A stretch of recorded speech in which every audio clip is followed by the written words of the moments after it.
What the f? What the f? Yo, f this. F this.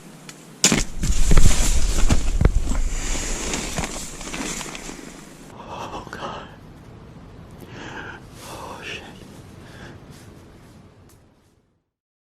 Venturing into the woods alone at night can be terrifying, but what happens when you encounter someone or something you'd rather never meet? Like this first encounter, for example, posted by Chris Baird. On January 21st, 2024, Chris Baird, a popular YouTuber known for his eerie explorations of haunted places, embarked on another thrilling adventure.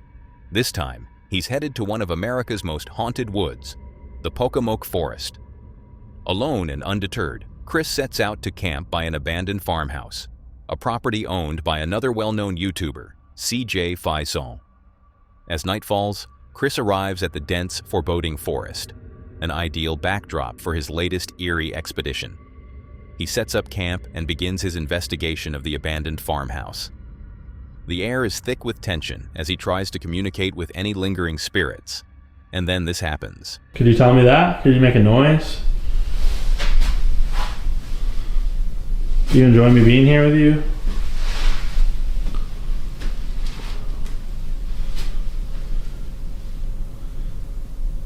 I don't know if you guys remember, but that window right there is the one that I captured. It looked like a... So, I don't know. Just very uncomfortable, you know? Ooh! Shut the fuck up. Shut the fuck up. Shut the fuck up. Shut the actual fuck up. Get the fuck out of here. We just moved that door. What the actual fuck just happened? Yo, there's nothing going on here. There's no tomfoolery. I don't understand how that just happened. My mind playing tricks on me? What the fuck was that? That was so weird. A door slams shut, despite Chris leaving it open. With no wind in sight, the sudden noise sends chills down his spine. That was actually insane. I cannot explain that. What the fuck? Who is upstairs? Hello? I pray that was outside. I literally pray that was outside. Bro, what the hell is going on in the house right now? Unease grips him, but he gathers his courage and presses on. Chris decides to explore further, heading upstairs to where he thought the noise originated. But what happens next is something he wasn't prepared for. Feel free to come bother me tonight. Keep me company.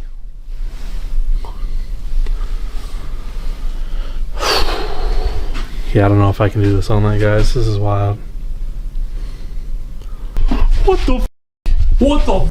Yo, f this. This place. Please don't stop. Yeah, I'm not stopping. I'm out of here. F this. This place, dude. I f this place.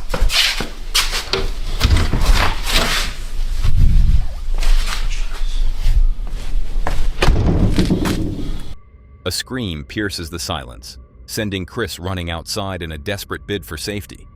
He retreats to his tent, but the night's terrors are far from over. Oh. Sorry, guys. Pick it back on for a sec. Your boy is not doing this again.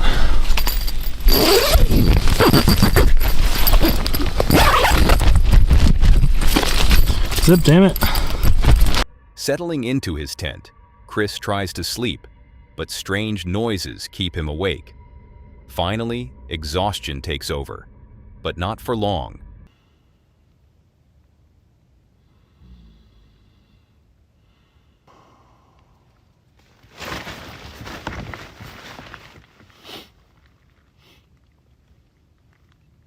Hello? What the fuck was that? Hello? What the fuck? My light died. I just heard the weirdest noise. I don't know. Something woke me up. He's jolted awake by noises right outside his tent. The feeling of being watched is unmistakable. Imagine being there, alone in the dark, with only the thin fabric of your tent separating you from whatever lurks outside. What would you do? Chris, confused and unnerved, ventures outside to confront the source of the noise. But little did he know, this was a decision he might regret.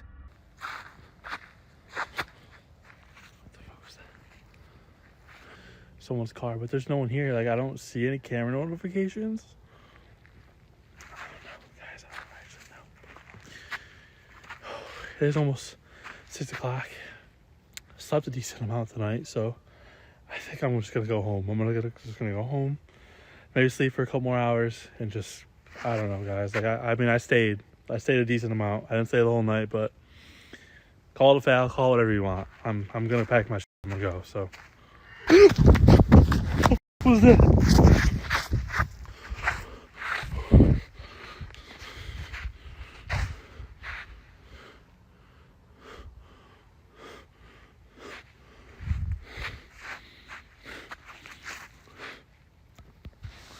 All right.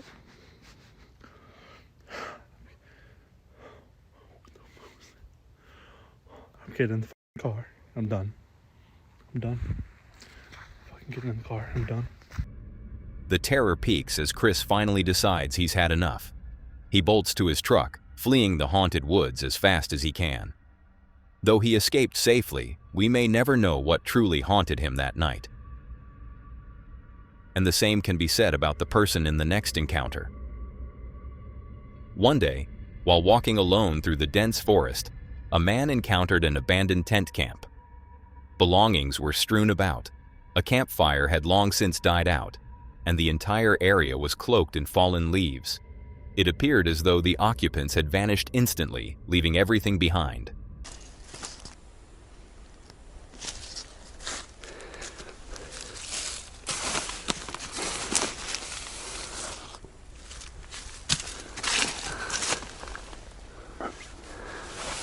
What followed was even more horrifying.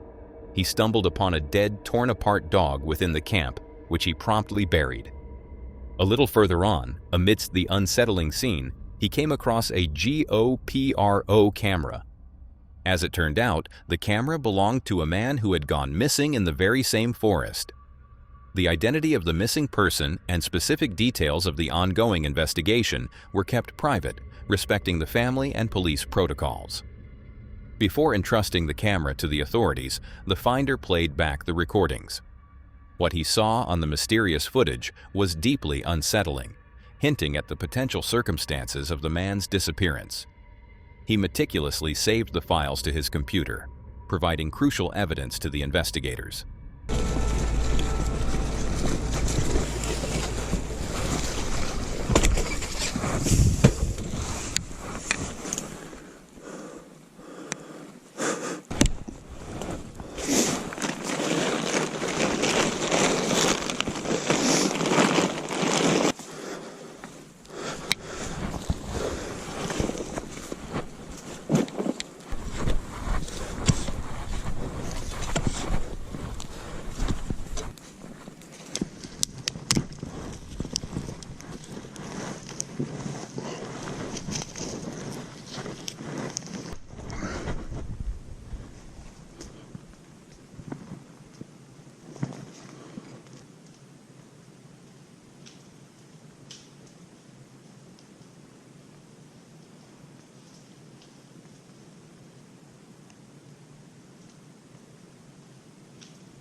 entire incident unfolded in a vast nature reserve, spanning roughly 10 square miles. Just 4 days before the camera's discovery, the man had vanished without a trace in this very area. Extensive search teams and police had scoured the reserve, yet found no clues. While much of the footage contained repetitive segments, the most strange and unsettling moments were preserved. The mystery deepened. Who was he filming, and what transpired? Was he being followed? Did a wild animal approach his tent at night? Or perhaps he was fleeing from someone, dropping the camera near the bridge before disappearing entirely. Thousands of theories emerged, but no concrete answers. This was the exact location where everything happened, a spot later thoroughly examined by police during a full inspection of the camp. The young man who found the camera was also questioned, providing his account. To this day, the fate of the missing person remains unknown. No official details have been released, leaving the chilling question of what truly occurred unanswered. And more things are left unanswered. Have a look at CJ's experience in this next video. Meet CJ Faison, the creator and owner of the YouTube channel CJ Faison. Through his videos, CJ takes viewers on thrilling explorations of abandoned and reportedly haunted locations. His unique blend of adventure, paranormal investigation, and raw, unfiltered experiences keeps his audience captivated. But tonight, CJ would come to understand just how unpredictable and unsettling these adventures could truly become as he embarks on a solo camping trip in a place shrouded in dark legends. On this particular night, CJ arrived at the Pocomoke Forest, ready to embark on a solo camping adventure. Armed with nothing but his camera, a new tent, and a sleeping bag, he was eager to document whatever mysteries the site had to offer. What's up, everybody? My name's CJ Faison. First and foremost, welcome to my channel. If you are new here, do me a big favor, hit that subscribe button, drop a like on this video if you're really digging it. Tonight, I'm here at the Pocomoke Forest. CJ's vlog begins with an eerie exploration of an old cemetery on the edge of the forest. Suddenly, gunshots ring out, a stark reminder that reality can be scarier than any legend. I'm here at the Pocomoke Forest, not going to take much of your time, but I'm alone, unfortunately, and if you follow me on Twitter or Instagram, you kind of know the updates. Sunny is out of town for a few days, and what that means is I gotta go and I gotta keep on making and creating. I gotta keep on making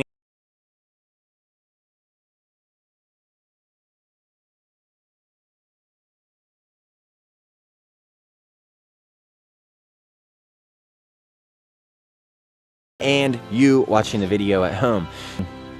Imagine setting up camp in the dark, surrounded by these haunted woods. While exploring, CJ spots a light in the distance that makes him realize he is not alone there. He quickly turns off his torch, not wanting to reveal his position. The atmosphere grew heavier, setting the stage for the unsettling journey ahead.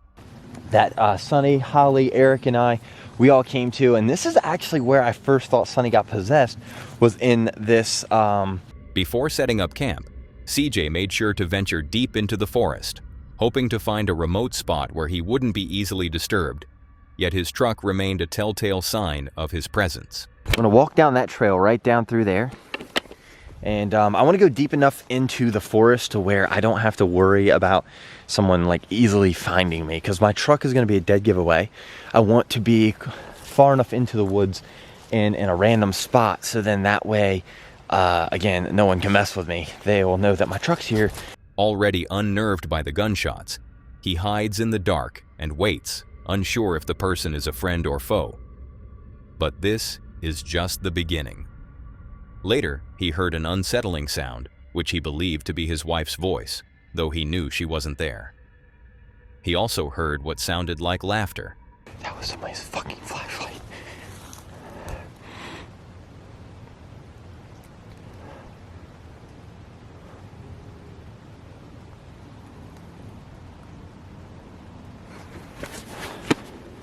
I gotta be able to make my way somewhere. That's somebody's light. That's somebody's light right there. Alright, I gotta be able to make my way somewhere. That's somebody's light. I gotta turn off the light. he recorded a clip of the light moving through the trees. Oh, shit. Oh, God. Oh, shit.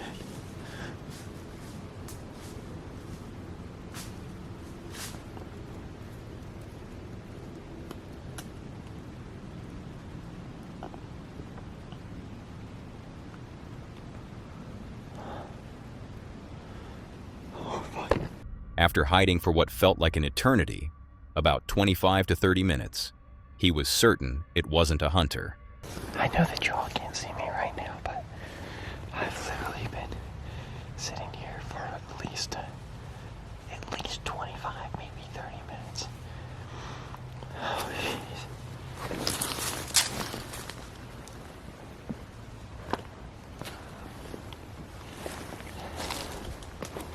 Whoever that person is, they are not a hunter, because there's no way in hell you just keep looking in the same area over and over. Not this late at night, at least. At 1:30 a.m., the figure, a strangely tall and skinny person, slowly walks through the forest. I gotta make my way back to the tent. I really do.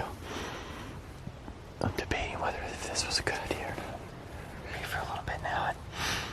I'm trying to remain calm and be rational and think that maybe that's just a hunter, but I still don't know what a hunter would be doing out here this damn late at night.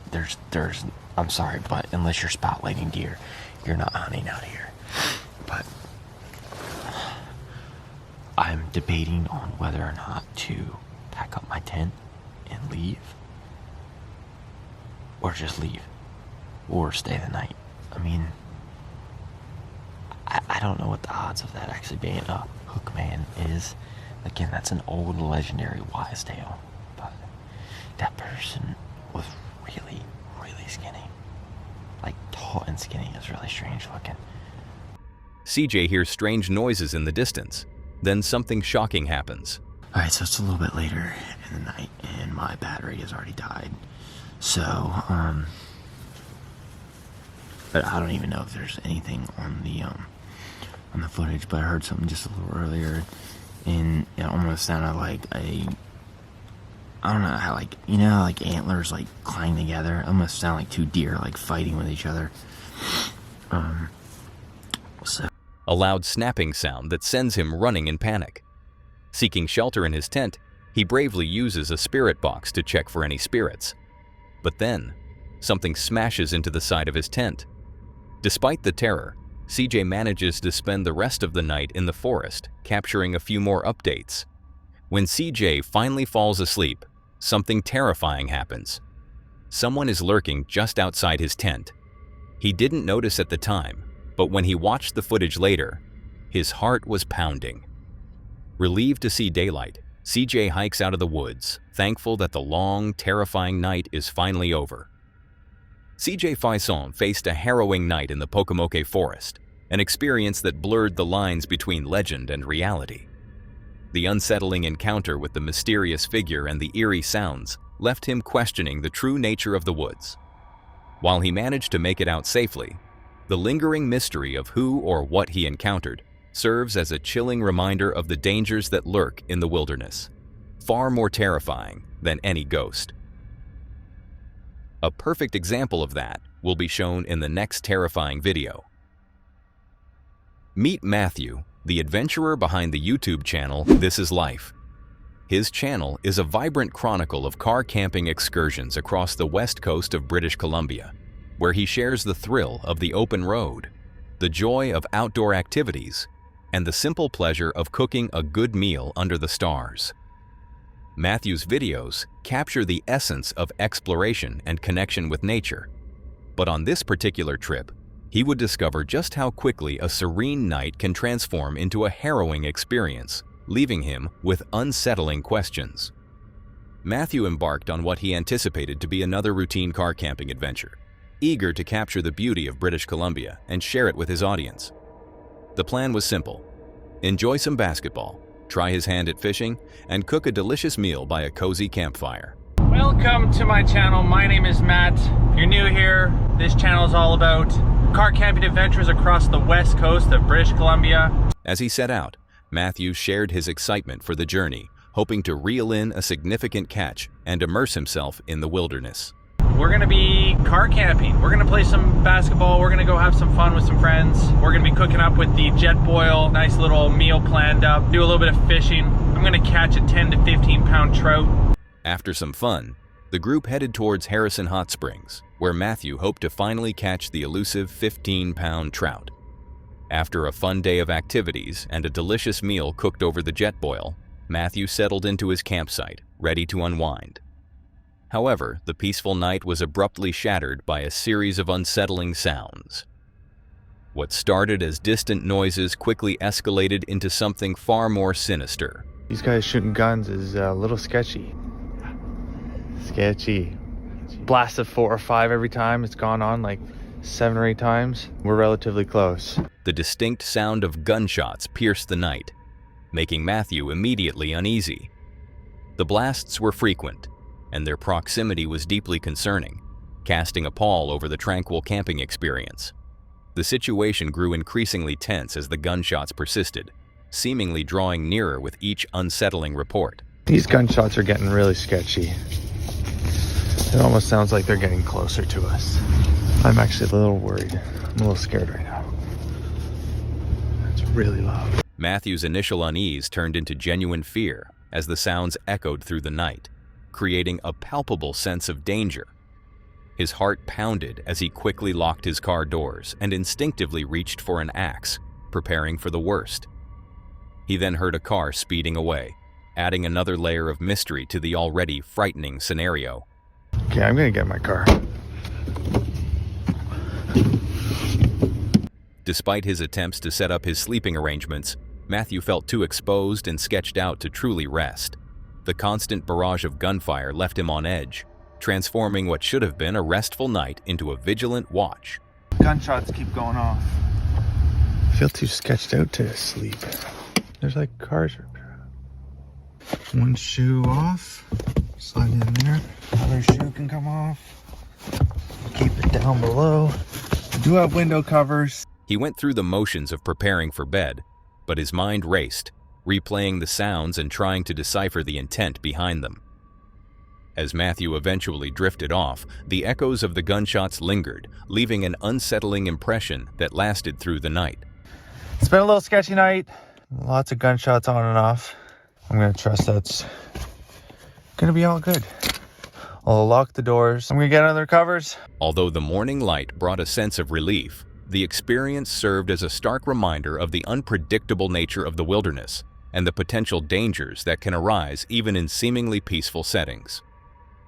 While the exact source and intentions behind the gunshots remain a mystery, the experience undoubtedly left a lasting impact on Matthew. It serves as a chilling testament to how quickly a serene outdoor adventure can turn into a night of fear and uncertainty. He had to rely on his instincts to ensure his safety, transforming a planned, peaceful night into a vigilant watch. One thing's for sure, Matthew will likely be more cautious about where he decides to spend his nights in the wild. It's something everyone should do before heading into the wild, but as you'll see in this next video, Mimi didn't. Meet Mimi, the creator behind the YouTube channel Mimi Gets Around. Through her videos, she takes viewers on immersive journeys into the daily realities of van life, uncovering the beauty and challenges of living on the road. From picturesque landscapes to unexpected detours, her explorations offer a unique perspective on life's adventures. With her vibrant storytelling style, Mimi keeps her audience captivated. But one day, she would come to understand just how unpredictable and unsettling these adventures could truly become. Mimi was enjoying a seemingly peaceful morning at the Old Mine Road D&H Canal, ready to start another day of van life. However, her tranquility was abruptly shattered when she noticed a man in front of her van. What began as a mere observation quickly escalated into a deeply uncomfortable situation as she realized he was watching her. Hello and welcome to another day of van life with Mimi. I'm Mimi and here's my van.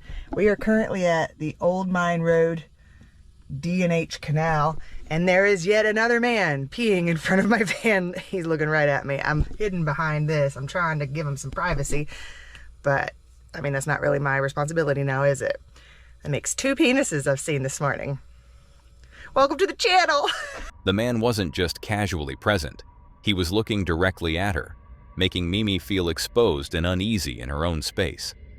Despite her attempts to maintain privacy, his gaze remained fixed. The situation grew increasingly bizarre as she found herself wondering why she was even hiding from him. God, he's just looking right at me. Why? How much does he gotta go? I'm so uncomfortable. Can you tell?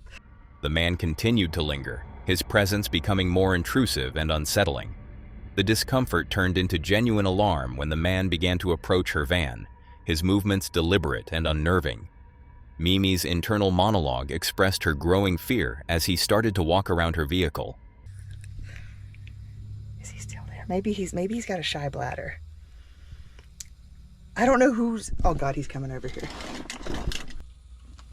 Did you guys see that? What the fuck is going on?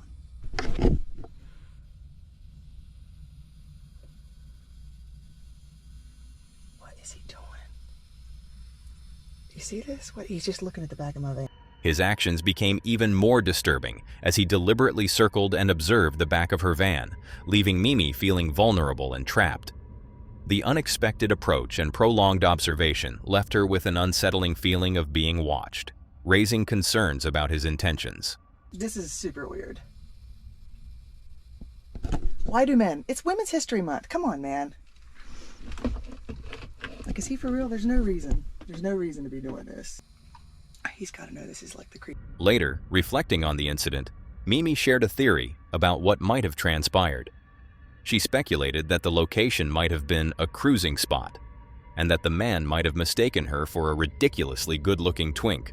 Months ago, and I was like, your girl's gonna go. And here we are. We're here now. Also, I'm still like, what the crap just happened? And on the drive here, I got to thinking, and I have a theory of what may have just happened. Okay. Like, I realized, like, okay, so about a week ago, I was in New York City, and I was hanging out with my girls, and we decided to go to the West Village, which y'all know is known for gayness, and we went to a gay bar called the Playhouse, a gay club, a dance club. And I went in there, and I've been feeling pretty good. I've been losing weight, I've been getting in shape, you know, and I was like, yeah, the girls are gonna be checking me out. And I realized when I was there, only the dudes, I was getting so many googly eyes from the dudes. And I was like, what? And then I realized, oh yeah, I guess I do. I know I look a little boyish. I get it. I saw a video recently where it was another girl similar to me, and she was like, am I a little boy? Yes. Am I a man? No. How dare you? Am I that man? Sure. But what I think may have just happened, and this may just be based off some films that I have seen in the past, but I think maybe that might be a cruising spot, and he thought I was a ridiculously good-looking twink. Despite her attempt to rationalize the encounter, Mimi emphasized that regardless of the man's potential misinterpretation or the area's unspoken context, the experience remained incredibly creepy, very, very creepy. Although Mimi eventually left the location, one unsettling question remained. What were that man's true intentions? Was it merely a misinterpretation, or was there a more sinister purpose at play, one that could have ended far worse? The mystery of that morning remains unsolved. Vagabonding might be liberating, but it can also expose you to unsettling situations. People, on the other hand, are far more dangerous. You can never be sure of their motives or what they might do. Fortunately, Mimi didn't have to learn that the hard way. Her sharp instincts and ability to leave the situation ensured she remained safe. One thing's for sure, she won't be returning to that spot anytime soon. And she isn't the only one. For Katie in this last encounter, it will be the same. Meet Katie, the creator behind the YouTube channel Katie Roams. Through her videos, she shares her journey of living in her car and embarking on wild camping trips, showcasing the beauty of the outdoors and the freedom of minimalist living. With her engaging personality and practical insights, Katie takes her viewers on immersive journeys, documenting her adventures and inspiring others to explore. But one day, a seemingly routine wild camp would turn into a night of unease and a stark reminder of the unpredictable encounters that can arise when alone in the wilderness. On an ordinary day, Katie set out for a cozy wild camp, excited to use her tent again after a period of tarp camping. Her initial plan included a refreshing dip in a gorgeous lake she discovered, embracing the serene solitude of nature. As evening approached, she realized the need to find a suitable camping spot, navigating boggy terrain and buzzing mosquitoes until she found a flat, mossy area perfect for her shelter. Hey roamers! Today we are going on a very cozy little wild camp.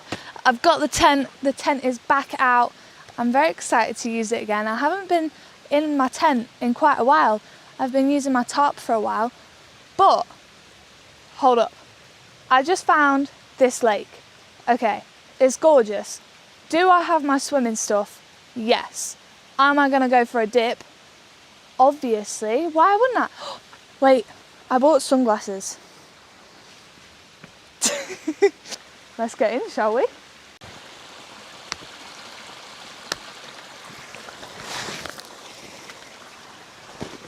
Got my new fancy sit mat with me. Okay, I'm gonna go in. I'm really hoping it's not cold because I'm not very good with cold water. But let's dip.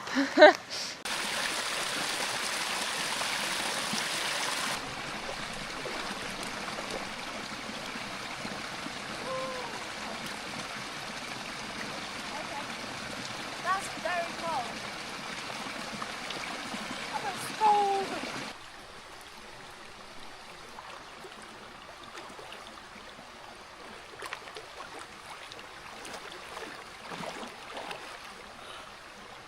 Flipping freezing that is, but it's kind of nice at the same time.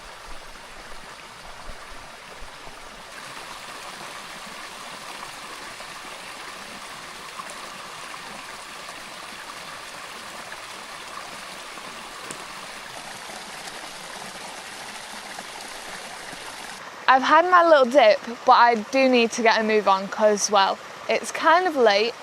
It's around 7 p.m. right now. And I'm chilly as well. So I need to get dressed. I need to go for a wander. I need to find a spot first of all to actually camp. I was gonna try and camp around the lake, but there are no flat spots that aren't boggy. There's a lot of boggy bits and the mozzies are a bit of a problem. So I'm gonna go ahead and get dressed. I'm gonna go on a wander and we're gonna find a spot. After setting up her tent and organizing her sleeping system, she decided to build a makeshift chair from fallen logs, a testament to her resourcefulness and dedication to making the most of her outdoor experience.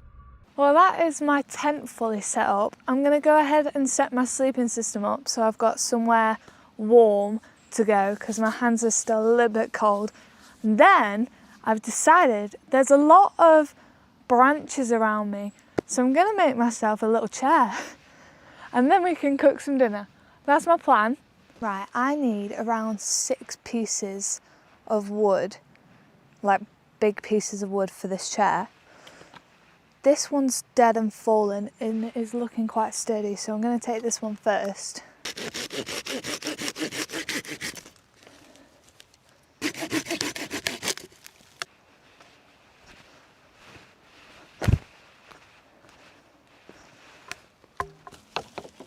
They're good pieces of wood. I think that might do my entire thing.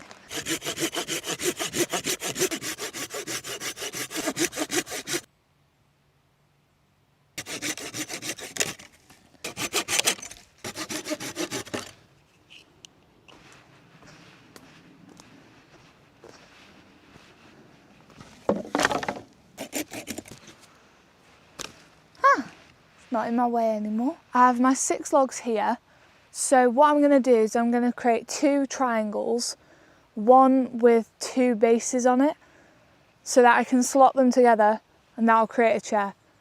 Don't know if that made sense, but... As she settled into her camp, the tranquility of the evening began to shift.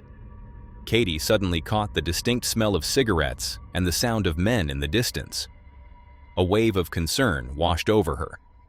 Being a solo camper, such an encounter immediately put her on high alert. Without hesitation, she turned her camera to record, a precautionary measure in case the situation escalated, while contemplating calling her mother for safety. I can hear and smell a group of men. I can smell their cigarettes and I can hear them as well. So I'm just going to leave my camera on record for like the foreseeable future until they leave. I would be quite concerned if they came any closer. So I'm just going to leave my camera on in case, because if they come up, my camera's on, I'll be on the phone with my mum or something. I'll call my mum and just, fingers crossed they don't come, but I don't really, well, I'm out here alone. I'm building a chair. They might be harmless, but it's better safe than sorry. So if you ever are in a situation like this, put your camera on record and call someone. It's the best thing you can do. Oh, and maybe... The men continued to be present, their music echoing through the peaceful forest, disrupting the solitude Katie sought. She tried to remain quiet and camouflaged, acutely aware that if she could hear and see them, they might also be aware of her presence, fueling her growing apprehension. They're still not gone. This is it so far. I'm trying to be quiet because I don't want them to know I'm here. I am quite camouflaged, but I have seen them. So if I can see them, they can most likely see me. Oh, I'm scared. It's okay. It's okay, it's okay, it's okay. Anyone solo, if there's a group of people near you have every right to be concerned, because they are quite scary. I don't know if you can hear that, but the scary men are now playing music and smoking cigarettes. Okay, if you're playing music on a speaker, loud, in a forest, which is very peaceful, and chain smoking cigarettes, you're not good vibes. If you can hear that, I'm sorry, because it's also ruining my time. Despite her unease, Katie continued with her camp chores, finishing her homemade chair and preparing dinner. However, the men eventually approached her campsite. They greeted her, mentioning they had seen her light, and extended an invitation for beers and dinner. Katie, prioritizing her safety and comfort, politely declined, stating she didn't drink and had already eaten. Although they left her alone, their music persisted, preventing any return to the earlier sense of peace. I really thoroughly enjoy that. Now that I've got my chair finished, I do believe it's time for some dinner. An update on the men. They are staying over there, probably about 50 meters away from me. They came over to say hello. They said they saw a light, which is this light. And they said hello, invited me for beers and for dinner. I said no thank you. Yeah, hopefully all is good. I'm sure everything will be fine. First of all, I don't drink, so like I just said, you know, sorry I don't drink, but you know, and I've had dinner already, which I haven't. I'm just making my dinner now. I don't really encounter people often. It's not a common occurrence. They're also still playing music, which is... As midnight approached, the music from the group grew louder, making it impossible for Katie to feel safe or comfortable. The initial disappointment of having to abandon her cozy camp was quickly overshadowed by the necessity of her safety. Making the difficult but sensible decision, Katie packed up her entire camp, from tent to sleeping system, and quietly made her way back to her car. She walked past the group with her head down, avoiding any further interaction, her primary goal being a swift and safe departure. Well, it is currently around midnight right now. I've just packed up my bag and my tent because I don't know if you can hear that, but the music is really loud. I don't feel safe here, so I'm gonna head back to the car now. I'll see you there.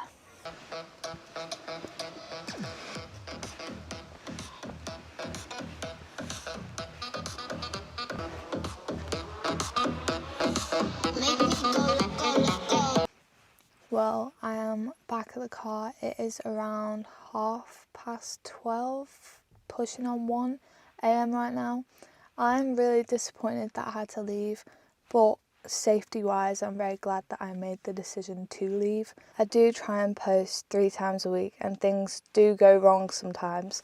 And I am going to show you, because it is the reality of being a solo traveller or just being a solo camper and things like that. Things do go wrong and there's no support system out there. So it is okay to leave if you don't feel safe, if the energy isn't right, just leave. It's not hard. While the initial adventure didn't go as planned, Katie's experience served as a powerful reminder of the importance of intuition and self-preservation in solo travel. Spirits might be unsettling, but people, especially in isolated settings, can be far more unpredictable. Fortunately, Katie's sharp instincts and quick decision to leave ensured her safety. Her story underscores a crucial lesson for anyone venturing alone into the wilderness.